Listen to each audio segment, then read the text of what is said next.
From Chicago's CAN TV, this is Chicago Newsroom. Well, hi there. Welcome to Chicago Newsroom here on CAN TV. I'm Ken Davis. This is the show where we kind of sit around and we talk about things that are important to Chicago. And this day, the day we're recording this program, Thursday, August the 2nd, 2018, could be a very important day in the never-ending discussion about what kind of police department Chicago wants and what the police expect from the city they serve. Thousands and thousands of people are gathering in Grant Park for one of Chicago's biggest attractions, the Lollapalooza Music Festival. It always involves huge crowds and traffic nightmares, and in the past there have even been weather emergencies that involve massive, rapid evacuations of people. There's a Cubs game tonight with all the congestion and celebration, some of it liquid, that always accompanies anything Cubs related. And this being Chicago, unfortunately, there will be gun violence somewhere in the city today, too. But what makes this day different is that there's a planned march along Lakeshore Drive into Wrigleyville to protest what a lot of stressed neighborhoods perceive as misconduct by the police. It gets started a couple hours from this moment, so when you see this program, you'll already know how it went. The police, let's just say they're in the center of it all. It's going to be a crazy busy day for the cops in Chicago, but you know, we expect our police to protect us. We also demand that our police respect our rights and treat all of us equally as human beings. So this might be the perfect day to spend some time trying to understand the effort to forge a powerful document that spells out in great detail the reforms Chicago wants in its policing. It's called a consent decree, and it's been in the negotiation phase for months now. If it's approved, a judge will then appoint a person to monitor that decree and start the process of enforcing it. And that could take years and years. So this is a pretty important document, and a draft of that decree has been released for public comment, and as you might expect, there isn't exactly consensus on it. So we decided time to call in the experts. Jonah Newman joining us again from The Reporter. Glad to have you here. Thanks for having me back. We also have with us today Sheila Bedi joining us. I forgot to ask you the pronunciation of your name. I'm embarrassed. Is it Bedi? You got it right. Okay, all right. I apologize for that. Sheila is clinical associate law professor at the Northwestern Law School and an attorney at the MacArthur Justice Center. And also joining us today for the first time, Jonathan Projanski, representing today Black Lives Matter, but you work as a community organizer for all sorts of different things. Yes, sir. So happy to have you here today. It's an honor to have all of you at the table because there is so much going on. Jonah, we had you on a while back when you guys were first starting your DOJ tracker over there at The Reporter, which I think is an amazing piece of work. You identified the 99 things that the Department of Justice report said had to be done, and you're trying to track them through time and see how they're going. What's the number these days? So I think we were saying before it's about 25 out of 99 are fully implemented. Several more have been partially implemented, and there's a lot that we still don't know. And I'm glad you brought that up. I mean, the reason for that tracker was, as you know, the Justice Department came in, they did a year-long investigation of the police department, and literally days before the end of the Obama administration issued their report. And in other cities, that report was the beginning of the basis for consent decree negotiations between the Justice Department and the city and police department. Of course, in Chicago, because the Trump administration came in with their clear opposition to this entire idea of consent decrees. They had this Jeff Sessions guy, didn't they? Exactly. Yeah. And so that process didn't get off the ground, and that's what led to Lisa Madigan, the Illinois Attorney General, filing her lawsuit against the city of Chicago, which brought us to the consent decree that we're talking about. So the reason for our tracker was because at the time there was no independent monitor, there was no, even on the horizon, the idea that there would be a consent decree with a monitor to enforce it. And so now that there is, so you decided, well, then we'll be the monitor. Exactly. We'll do what we can. But now that we have this consent decree, I think this is really going to be the guiding document moving forward, and it's going to be important to kind of track what's happening here, and luckily there will hopefully be an independent monitor to help do that. I think it's really important not to dive too far into the middle of this conversation, but to begin at the beginning, because as you say, Jonah, there was supposed to be a consent decree. There was supposed to be a monitor. And I don't know, Sheila, maybe you can help us with this. I mean, my recollection is that the mayor was for a consent decree before he was against the consent decree, and then he was for it when he got sued or something or other. Where do you come into this? Well, you've got it pretty much right, and Jonah has done really remarkable reporting on this. Yes, I think that's true. I want to Chicago Reporter, by the way, just in case. Yeah. Check out the Chicago Reporter. No, really incredible, insightful work. I do want to correct one thing that Jonah said, which is sort of how we ended up here. And it is true that Lisa Madigan filed a lawsuit, and that when she filed her lawsuit, she filed it flanked by the mayor and Eddie Johnson, and there was an agreement to negotiate a consent decree. What I think is important is the backstory. Yeah. And the backstory is long, and it is a history of Black and brown organizing in Chicago. The more recent legal backstory was a lawsuit that was filed in June of last year by a number of organizations, including Black Lives Matter. And it was that lawsuit that was filed within weeks after it being leaked that the Mayor Rahm Emanuel, was negotiating an out-of-court deal with Jeff Sessions. And it was the potential of the Chicago Police Department being beholden to an out-of-court memorandum of agreement with Jeff Sessions that really motivated the Black and brown communities that had been working on police accountability for so long to take the fight to court. And so that was the lawsuit that was filed. After that lawsuit was filed, the city made it very clear that it was going to fight that lawsuit tooth and nail. And it was only when the Attorney General Lisa Madigan filed her lawsuit that a consent decree then became a possibility. I mean, you guys, please jump in anywhere along here. I remember being kind of dazzled by it at the time, like, where did this come from? All of a sudden, Lisa Madigan is jumping in. And it wasn't, I don't know, my recollection is it wasn't like 6 hours later that the mayor is like embracing this thing, and they're all standing at the podium with Eddie Johnson, and we're gonna write something up here. This is gonna be really good. And it almost made me wonder if maybe, the conspiracy guy in me is like, maybe he asked Lisa Madigan to sue him so that he could get more legitimacy for what he was doing. But I won't ask you to speculate. You're not here to speculate. Well, I don't know about that. What I do know, though, is I truly believe our mayor banks on us having very short memories. Yeah. So, just like Sheila, I want to go back to the whole point of where we were at last mayoral election cycle, when a particular mayor had access to a tape about a young man, Laquan McDonald, that could have been released and may have very well had a very different impact on the election. But then afterwards tried to paint himself almost as a hero of, champion of justice by releasing that tape. And it's kind of too late, right? In terms of the election already taking place and all of these things.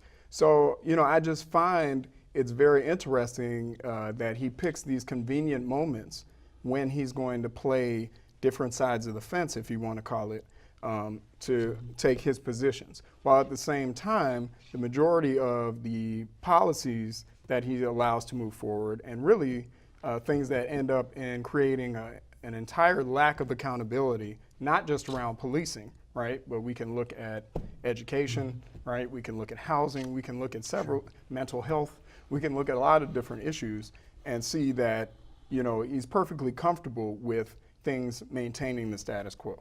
So you got a press moment, I'm going to say this, I'm going to be on this side of things, and then I'm going to go right back to doing what I was doing. Or rename it. Well, and he fought the lawsuit to release the video too, or Exactly. The News Law Department did until they were forced to release it by a judge. Exactly. I appreciate it. I definitely did not want to minimize the work, obviously, that organizers have been doing for decades. I mean, one of the things I think that's notable is, the mayor himself said at the press conference where they released this consent decree, this is the 7th similar document that's tried to, force reforms on the police department in the last decade. And I think all of those attempts have been sort of in response to crises, right? But this one was in response to always the way, the Laquan McDonald video release, obviously. But it's, people on the ground, people in Black and brown communities that have been talking about this consistently without fail for decades. And, and so it's not, this is a response to a political crisis, but it's certainly not new or novel that these issues have been going on. So Sheila, did the mayor kind of think that he and his friend Lisa Madigan and maybe the police superintendent, they could just kind of write this thing and it would be done? Was that the idea? Yeah, I mean, I don't want to speculate about that. I want to emphasize that one of the things that makes this document different than many others is the fact that Black and brown communities will have the right to go back into court in the event that the city fails to adhere to any of the terms of the agreement. They will, but only because you guys sued to get that. Oh, absolutely. That's correct. Absolutely. I mean, it was that's what I'm saying. This yeah. wasn't the document that would have been written had you not intervened would probably be somewhat different than it is. Isn't that fair to say? I agree. Yeah, had we not filed the lawsuit that we filed, I think that it's very fair to say that. I think that the fact of that enforcement right and the fact that enforcement of this consent decree is not going to be left to two politicians, I think it changes things considerably. That being said, there's significant room in the consent decree, the proposed consent decree, for improvement. But I think it is important to acknowledge that all of this came about because of the organizing and also because of the political realities that we're in. And the political environment that we live in right now. So where we stand at the moment then is that the ACLU, Black Lives Matters, and I don't know, I guess some other specific organizations have what we have been euphemistically calling a seat at the table.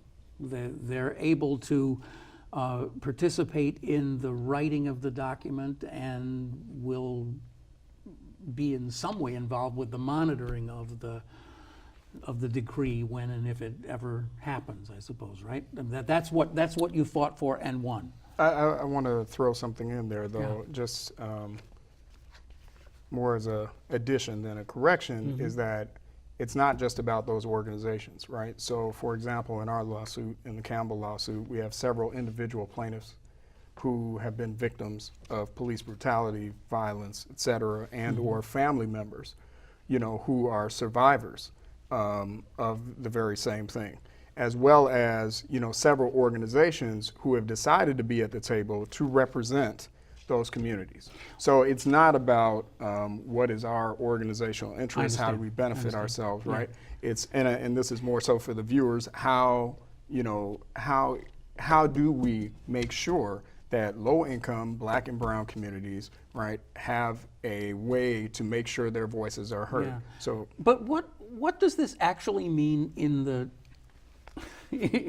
real the concrete world? Do you have meetings? Do you sit around a table and argue about these things, or is it all done by email or something? I mean, I'm curious about what the process is that you've gone through. You all have developed a very big and comprehensive document, of which I assume you're relatively proud. You must be like it if you approved it. So how does it work? How did you do it? Well, I think that the agreement that we have with the city and the state did not require us to approve this document. So Campbell plaintiffs did not approve the proposed consent decree. Okay, all right, that's important. And we were not at the table during negotiations. I see. So I think that's incredibly important, that this consent decree was put out to the public. We didn't see it before it went out. Okay, and that's something that that's a piece of this that I didn't understand. I think and it's the public complicated. doesn't understand. The process that was set up was very complicated, but it was set up to frankly prevent us from being at the table, engaged as a full participant in those negotiations. Okay. Now, what the MOA did require was for us to develop our demands, and we developed a full consent decree, and we did that through many, many meetings, most of them facilitated by Jonathan and some of the other folks that he organizes with. where we developed really transformative demands, and we put those forward.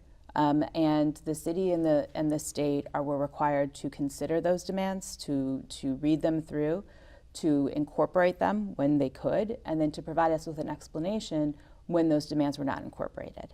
So we're in that process right now, where we're going to be going back to the city and the state, comparing their version to our version, getting some explanations, and hopefully addressing some of the discrepancies between the two consent decrees. This is very interesting to me because the way it's been portrayed in the media is that this is it's a draft document, a 200 and some page draft, but that it is really, with the exception of a few things, really big things that we'll talk about in a minute, is setting those things aside. This is pretty much the document. That's the way it's been portrayed and that I've understood it. You guys have a different understanding of that than I assume, right? Oh, very much so. I would say that, this is exactly what it says. This is a draft, right? So you have a whole public comment period where, if I'm understanding correctly, they are required to go to different neighborhoods throughout the city, right, to present this. I don't know if they're going to be called hearings or however they choose to label it, for input, as well as, we'll be going through the process of, like Sheila said, going back and all the areas in which they chose to either omit or change or whatever you want to call it, the things that we lifted up that are important to our communities, why these things are not in this document. I would speculate to say the majority of the opposition is coming from the city's end, surprisingly, right? But, we'll have to see. Well, and is there any requirement that they actually, once they've responded, though, they don't have to necessarily go back and edit the document, right? My sense is, in their minds, that is the Attorney General's office and the city, this is pretty close to what the final draft is going to be. They're going to take public comment, but they've also done in various forms throughout the process some focus groups and community meetings. So the sense I got at the press conference last week or 2 weeks ago, whenever it was they're pretty, they feel like they've got it, and there may be some tweaks here and there, but I don't see, big changes coming to this. Again, I'll get off of this in a minute, I really will, but I'm hung up on this. Who wrote this draft? Who are the people who actually wrote it? Were there just like professional writers who just sat down and aggregated everything, or was it written by people on the mayor's staff? Who wrote this thing? So I think it was attorneys within Lisa Madigan's office and attorneys from the city, and also some of the higher-ranking command staff within CPD were at the negotiating table, and they wrote it together. Correct me if I'm wrong. And with the assistance of, they actually kind of brought out last week some of the kind of police experts who they consulted to help write this, including Jonathan Smith, who under the Obama administration headed the Justice Department's Office for Special Litigation, which so he's written some of these before. So they also brought in some experts from outside.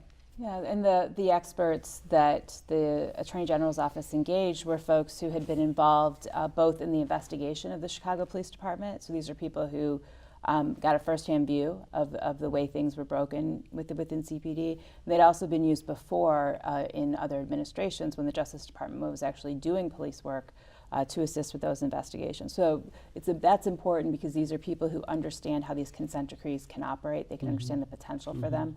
And that the substance of the decree was not just informed by a bunch of lawyers. And I think that to the extent that there are things in the decree that reflect the demands that the Campbell plaintiffs put forward, they were often echoed and affirmed by the subject matter experts. Well, I'm glad to hear that.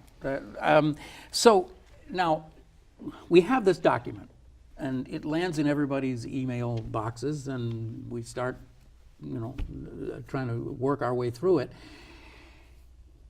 Shouldn't say consensus, a loud majority, I think, of people are saying that there are two specific things wrong with it. First of all, it doesn't even acknowledge or mention civilian oversight at all. And that despite the fact that we've just had, how many is it, 7 years of hearings about this all over the city. We'll get to that in a minute. And the other, of course, is this thing that has been much in the media, this thing about the reporting on the use of firearms and when a firearm is pointed at someone. I bring that up in order to say that the sense that I've gotten about this is that, except for these big buckets of problems, it's actually a pretty well written and pretty decent document. That's what I think the public has been led to believe. Are you guys on board with that?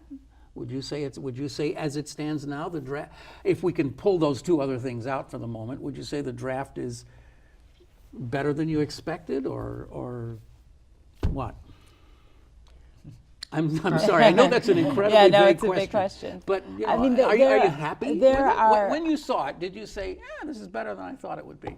So in other jurisdictions, I think some of the most important provisions have been about diversion. And when I say diversion, what I really mean is ensuring that police officers have tools other than arrests to use when they are approaching people. So those can take the forms of citation programs, they can take the forms of pre-arrest diversion programs, community mediation. In many of the big consent decrees of the Obama era, Ferguson, Baltimore, even New Orleans to some extent, those programs were a touchstone of the decree, and they're really interwoven with a reduction in the use of force. They're entirely absent here, and I think that's a real problem. It is those types of provisions that really create an opportunity to reshape the police department's relationship with communities, because they're just not engaging in the way. So that is a significant concern. And then we also spent a lot of time developing provisions for survivors. And I wonder, Jonathan, if you want to talk a little bit about those. Yeah, you know, there's a lot of things that were omitted that we're not okay with, right? And especially when it comes to survivors, who are some of the very people who are sitting at the table on our end of things, you know, speaking directly from experience and the experience of those who, you know, have been through so much, they're not even able to participate in the process, right? Because we opened it up to as many as we could. I'm sorry, survivors of? So survivors of police violence, you could say that on one end, but then you also, when we say survivors, we're talking about parents and family members, you know, who have had somebody killed by CPD. Okay. That's the simplest way to put it. And so, like, two of the, you know, provisions that we put in that stand out are making sure that there's immediate emergency provisions, right, and resources that families can access when their loved one is killed, right? Because there actually is a fund set up, there is a resource system set up that can be accessed by almost anybody when there is a murder, except when it involves police. And it's under the auspices of, you know, this is because it's an ongoing investigation. Well, that doesn't take away the fact that somebody lost their mother, their father, their you know, their son, their daughter, and how that family now has to function, their needs for mental health support, et cetera.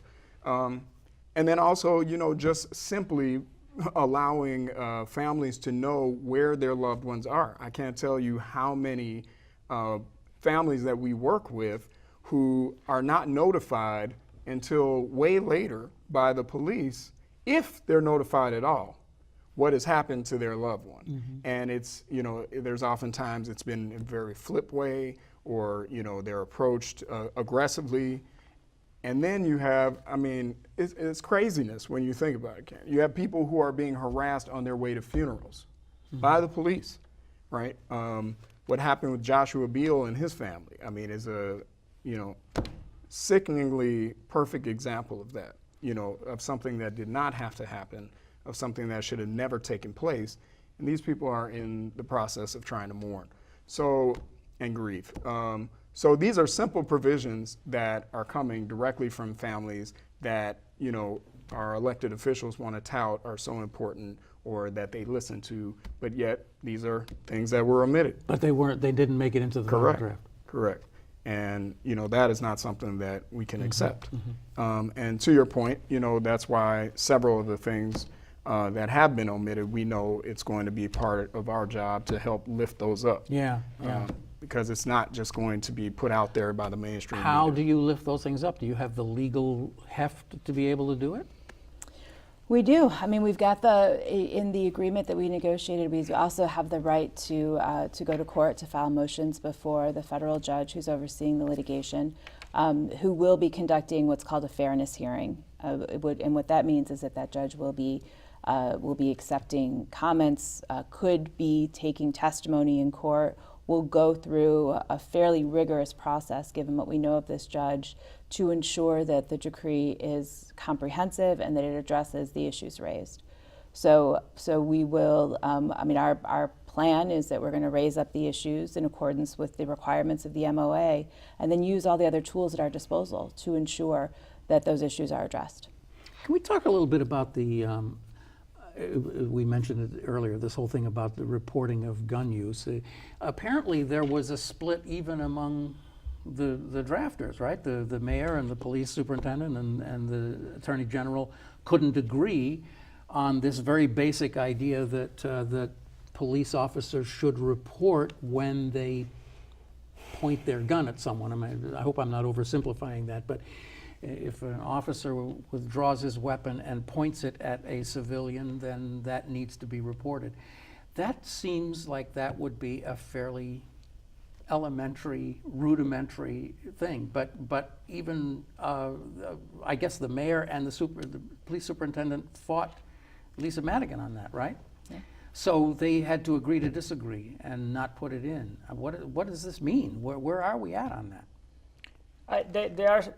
They say they are still negotiating on that point, so that's one thing that may still make it into the final draft. Again, as Sheila said, it's something that could be brought before the judge as he considers, whether to put his stamp of approval on the consent decree.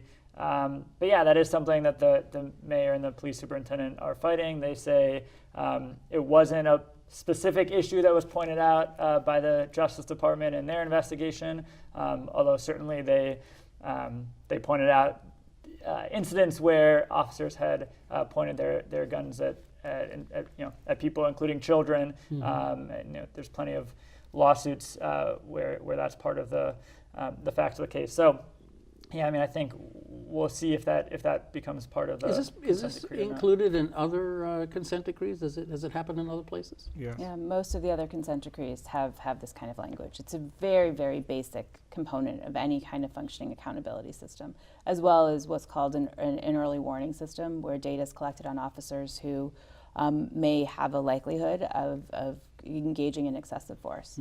So the idea that there's pushback on this is really in some ways incomprehensible. It's a very, very basic thing. And to Sheila's point, indicative of where we are still at. Have we moved forward in terms of the current administration, in terms of any form of proactive actually listening to what communities are saying are needed, right? So this is a basic, this is not a hard ask, right? Yeah. You report when an officer draws their weapon, so there's a trail, of data, if we want to call it, or what has happened.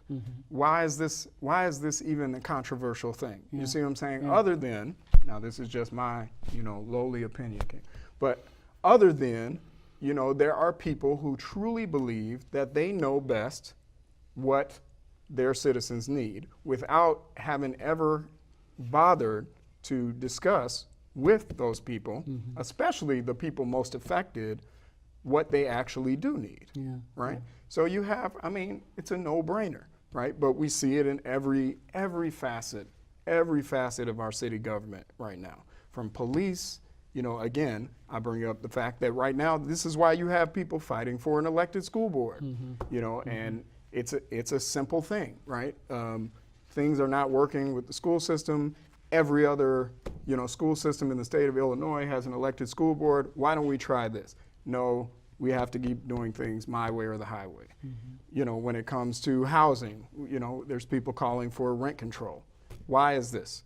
Because there has been a consistent lack of effort to create the type of housing that is needed and stop the 250,000 people that have left out of the state from doing so, many of which out of Chicago. So I have heard some discussion, and it seems to be pretty much people are split on this, but is Eddie Johnson providing the kind of leadership that we're going to need to get us out of this? Maybe you might not want to comment on this, but I want to throw it out there anyway, because I think we have this kind of an interesting situation with this very avuncular and friendly guy who is very easy to like and has, I think, accomplished some things. He's accomplished quite a bit as police superintendent in kind of like calming the situation down a little bit. But I'm really wondering, when you get to these really difficult issues, he seems every time to be like he's kind of like an FOP organizer more than a police superintendent. And I'm just wondering how, if anybody wants to comment on that. I don't. If you don't want to, that's fine. But that's what I'm wondering about. Does he have the horsepower to bring us through this next couple of years? I mean, how would he? Is the simple answer, in my opinion. You know, number one, when has he really broke rank with rank and file, meaning, or I shouldn't say rank and file as much as the FOP, right, in terms of what he's called for. And number two, like every other step in the process of police accountability in our city, he's appointed by the mayor.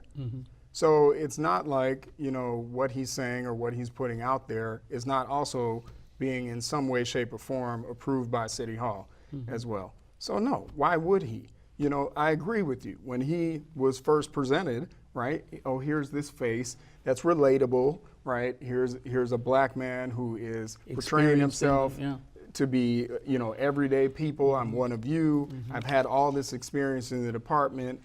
But again, it totes the same line of, so now, right, we're looking at this, what is it, 2 years later, you know, I know best, or we know best what's best for you.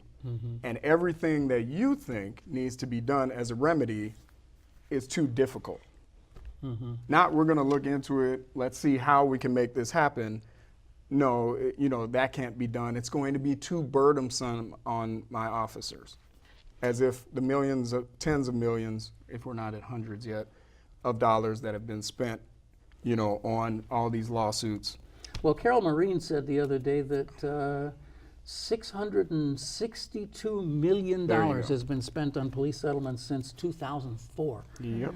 So something must be not right if the victims are winning all these lawsuits. Something's definitely wrong. Well, and of course, you know, what I keep hearing, right, is pointed back to settlements, you know, they're willing to settle. But at the same time, who's paying that bill? Well, that's coming from us, the taxpayers. So you're telling me that $662 million couldn't have been put into some better system of accountability, reform, training? I hate getting into training. I hate getting into training because it's always this excuse of we just need better training. This is why we need a $95 million police academy. You know, but at the end of the day, what suggestions, what things that have been brought, again, by those most effective have actually been enacted by this administration, by this police department? The civilian oversight piece is something that I hope we can find time to talk about a little bit too, but I think it's really important at this point to talk about the FOP. Let me just say, for those of you who are listening on the podcast, that we have three guests with us today. We got Jonah Newman here from the Chicago Reporter. We've got Sheila Bedi here. She is a clinical associate law professor at Northwestern Law School, also with the MacArthur Justice Center. And we also have Jonathan Projanski here, who is representing Black Lives Matter, but Chicago, of course, Chicago, important to say, Black Lives Chicago, and people who are really kind of in the know of what's going on here. And I'm really I'm honored to have all these three people around the table with us. The FOP, you almost can't have any of this discussion without having a discussion about the FOP, because it seems to me that, well, actually, I wrote down some language. One of the recommendations in the consent decree says that it would require the city to make its best effort to renegotiate with the Fraternal Order of Police Lodge 7, the union representing rank and file cops, ... this and this and this and this and this. So what kind of a decree is it that says, well, we can't really fix that, and we're going to have to ask the union if they will allow us to do it? Now, I understand it's collective bargaining, and it's been, it's come in over the years, but isn't this a kind of like the elephant in the room here, that this contract really runs everything? Yeah, I mean, I'll let Sheila talk about the legal challenges of the kind of battle between the federally enforceable consent decree and state labor laws that dictate collective bargaining. But I do want to say, I think even before you get to collective bargaining and the negotiations over the next contract, which has already been expired for more than a year, the FOP is trying to actually insert themselves into this lawsuit about the consent decree, with the goal made very clear to really obliterate the consent decree altogether and undermine the entire process. And that decision, or sort of briefs about that are happening this month, and a decision from the judge could come relatively soon. And I think that's the first thing to watch out for: is does the FOP win their legal case to try to insert themselves as a party to the consent decree lawsuit? So that would make them equal with you guys then, right? It would make them. They would have even more elevated status. They would be full parties to this litigation. Oh, okay. Now, our memorandum of agreement provides that if any other party intervenes, then we would then move to intervene, and we would it would be a lot of legal wrangling at that point. Yeah, I'll say. Yeah. And that would, at the very least, delay this process quite a bit, and I think potentially derail it altogether. Yeah. There's no question that's true if the FOP is successful in intervening, and it's clear that some of the drafting in the decree was done specifically to ensure that the FOP doesn't have an argument that its contract rights are being affected. So there's the provision that requires best efforts to renegotiate. There's also a provision that basically says the decree, to the extent that any of the provisions of the decree bump up against the contract controls. Mm-hmm. And that is a very common provision. It's in consent decrees all around the country. Yeah. It creates a huge exception, but it also ensures that the FOP has a very limited argument in terms of being able to intervene. The best efforts language around renegotiating, it sounds quite amorphous. It sounds like it might not be a real thing, but there is a definition in the decree for best efforts. And it does make it clear that the city will be evaluated, will be monitored on its ability to address those issues. And in some of the other decrees have not gone that far in terms of trying to address the contract. So the contract is a major issue. I think what's happening with the negotiations is critical to the success of the decree, but there are some levers within the decree that we'll be able to push.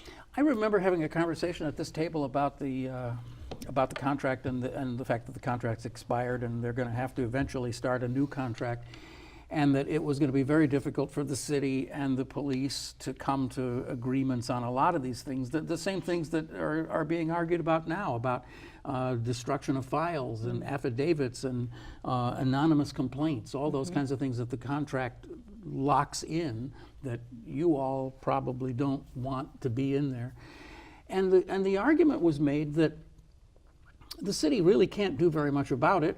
They can make the arguments the same way you are, that we want this and we want this and we want this, and the police will just say no, and the FOP will say no, and ultimately it'll go to arbitration, and there's one human being, this arbitrator, who is going to make all the decisions that you guys have all been debating and arguing over for the last year or so. It's just one person is going to sit down and say, yes, no.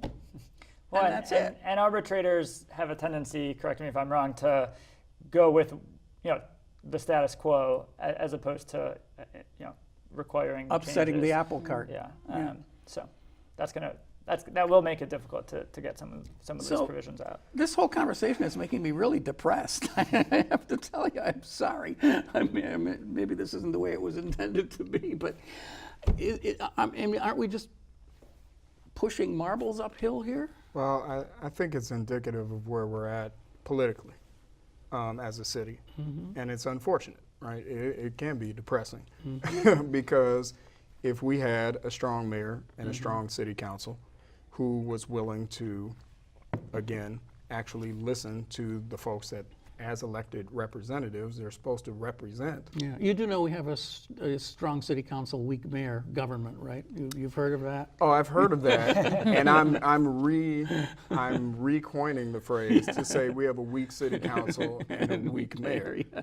And and I say that with full confidence because again, I'm looking at the major issues that are being raised up. I mean, over the past 3 months, there's been a ridiculous amount of protests taking place at City Hall, right? In city council chambers, outside. I mean, even the FOP has been out there storming. What does that tell you about people's comfortability, but more so their reliance on those who represent them? And so what I've seen is things continue to get worse before they get better. And it's actually, in some ways, helped to wake some people up that they can't just sit around and accept the reality. And so we're going to have a very interesting election season coming up, especially, you know, as it relates to this issue and what happens with this decree. We had Gary McCarthy here 2 weeks ago, and he said that he's looked at the consent decrees from all the other cities, and they're just copy and paste jobs, that every one of them is exactly the same paragraph for paragraph. There was nothing unique about it. I mean, maybe I'm overstating him a little bit, but basically that they're just copy and paste jobs. I mean, not that I'm not trying to be a shill for the mayor or the attorney general. I do think that there's good things in the consent decree that are worth talking about. There's a lot of requirements around data collection and tracking, use of force, incidents where officers are responding to people in mental health crisis, tracking lawsuits, which the city has never done. Those, you can't change what you can't track, and so I think that those are important elements. There are certainly positive things in here if it's enacted around training, around early warning system for police officers, around sort of community engagement and involvement in the in policing. So there's certainly things that are missing. There's certainly problems with it. I do think that there's some good things in here, and if it is enacted, the fact that there will be a federal judge who can enforce it, the fact that the Campbell plaintiffs can call foul if the judge isn't enforcing it or if the city isn't following through, that there'll be a monitor. I think that those are positive. I think I may just have misspoken when I was wildly paraphrasing Gary McCarthy. I was referring to the DOJ report, not to the consent decree. That all the DOJ reports for all the cities were all pretty much cut and paste jobs. Anyway. Well, I mean, the DOJ report was very specific to Chicago. It had lots of very specific examples about cases, individuals, things that they saw, statistics from the city. Things that law enforcement experts observed while they were in ride-alongs with CPD. So CPD officers knew that they had DOJ experts in the back of their car, and the experts observed rights violations happening. So that's not a cut and paste job. That's a pretty Chicago specific. Nobody thing. interviewed him though. He said. He said he was willing to be interviewed. They never contacted him. I'm sure we'll all shed a tear for him. Just going off of Sheila's point, I think if the Attorney General's office, if the mayor's office, or the mayor, the Attorney General, and everybody else involved was wise, they would see this as opposed to an opportunity to, again, just pass something that is going to be status quo, as an opportunity to really uplift, a consent decree that not only raises up issues remedies, right, and solutions to issues that are affecting people, but also are coming from the people, because I think that's the thing that's unique, right, that we haven't talked about. In most other consent decree process, right, you have a period of public comment, or you have a period when people are giving feedback, but the majority of the time you have not had a group of folks who have come together and drafted actual recommendations. I also find it was very interesting that they wanted our recommendations before they were willing to release theirs, and we didn't get a chance to see what they were putting out to the public. But that is what it is, and it's not surprising. You understand power dynamics? Oh, very much so. Very much so. But I think, I actually think on the topic of power dynamic, that some of what was able to be accomplished, and I think both in the terms of the decree, also in the process that allowed Campbell plaintiffs and the ACLU plaintiffs input and the ability to enforce, is about power dynamics. And it is about, despite all of the things that we talked about here today that are somewhat depressing, it was the city and the Attorney General recognizing the power of the communities who've led the struggle for so long, and really institutionalizing it. We don't know of any other police decree that allows communities to have the kind of power that's allowed here. Is it enough? No. I mean, there's no question that it doesn't go far enough. But it does create an ability for organizations like Black Lives Matter, for mothers whose children have been murdered by the Chicago Police Department, to have a platform in federal court. And that's not nothing. It's not enough, but it's not nothing. No, I think I take your point that the reason that I'm feeling some disappointment is that this does feel like it is just one of those opportunities that comes along very infrequently. Absolutely. And you just gotta grab it and make something out of it. And if this one slips through our hands, I don't know when the next opportunity is gonna be. So all the more reason why it's important to force this to happen while it can. Well, the city's going to be living with this decree for decades, and I think there's, that this is, and which is why it's so important that people engage with the public comment process. Yeah. So, I mean, I guess that compares to like something like the Shackman decree, right? It's very similar, and structurally, I suppose, to the Shackman decree, where what was that, about 20 years or something that we were under that, and then the Board of Education desegregation decree, those kinds of, so it's on that level. It's something that significant.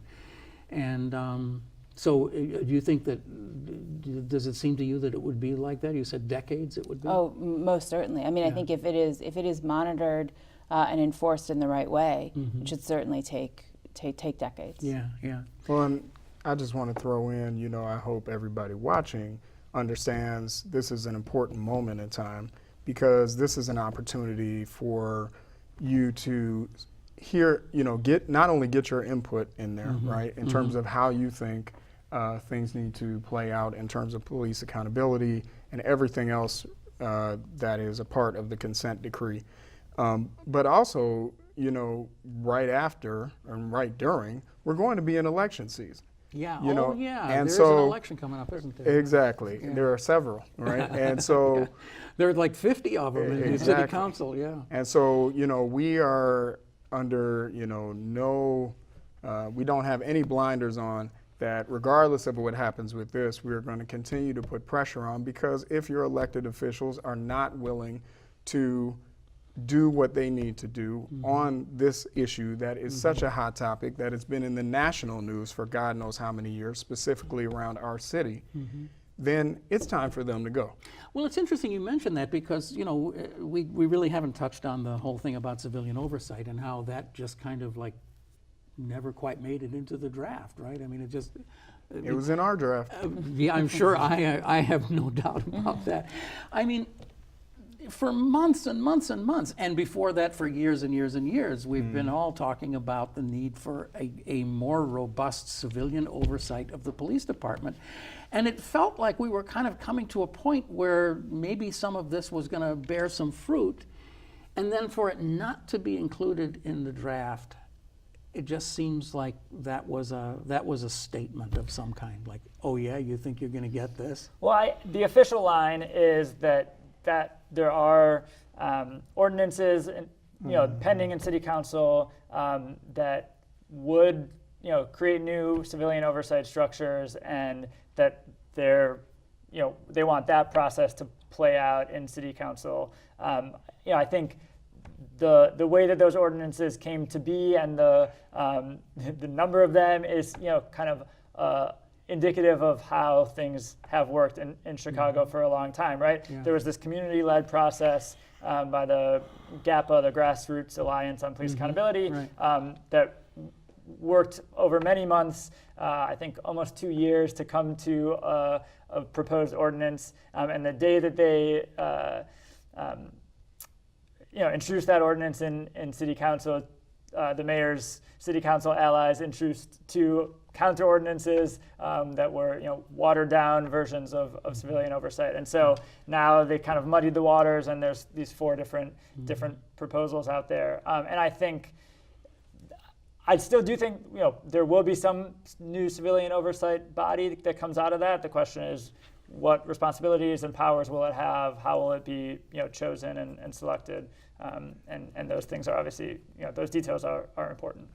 Well, and to Jonah's point, I want to make sure we uplift the Chicago Alliance Against Racism and Political Repression, who over even more than that, but let's say at least 5 years, have been getting public input, around CPAC, as it's generally known, but Chicago Police Accountability Council, calling for probably the strongest reforms, to police oversight, and actually just putting it in the people's hands.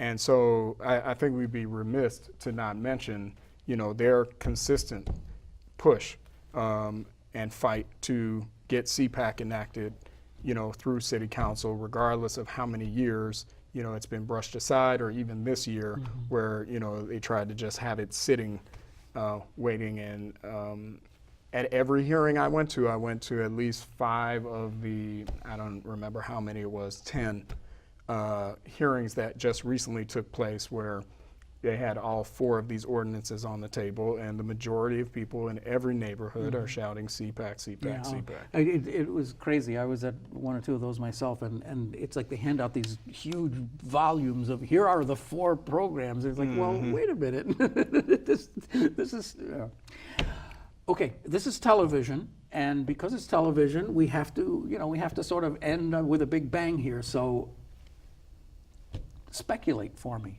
with the full explanation that this is speculation. Barrister, what do you think? What's going to happen? Well, I'll tell you what I hope is going to happen. Okay. What I hope is that the city and the state will recognize that this is an opportunity to truly transform the Chicago Police Department, to transform the relationship CPD has with Black and brown communities. And what that will require is to ensure that the decree has complete transparency, that folks most affected by police violence have the ability to access information about the police department, that the rights of people who have survived for generations the Chicago Police Department brutalizing their communities, occupying their communities, have the right to support and resources on par with those that are provided to police officers, and that police officers get tools other than arrests to use when they're going into communities, that they can actually divert people from the formal justice system. That's my hope, that's my prediction, that we will get a consent decree that has those provisions when all is said and done. Do you have a sense that the public is with you on this? I think so. I think because in some ways, when we've explained what these demands are, they're incredibly logical. Right? And there's ways in which they are certainly transformational, but they make a lot of sense, and they're also proven in other jurisdictions. Mm-hmm. I've been kind of impressed with the whole taking off of the No Cop Academy, the hashtag No Cop Academy. There's more support for that kind of thinking than I think there was sometime. And just on that point, I'll say that the fact that the consent decree does not require the construction of an academy is a win for that campaign, and is a win for the organizers who are running that campaign. No, I'm sure that's right, because now the mayor hadn't even thought about that. Obviously, the mayor would have wanted that in there. So, yeah.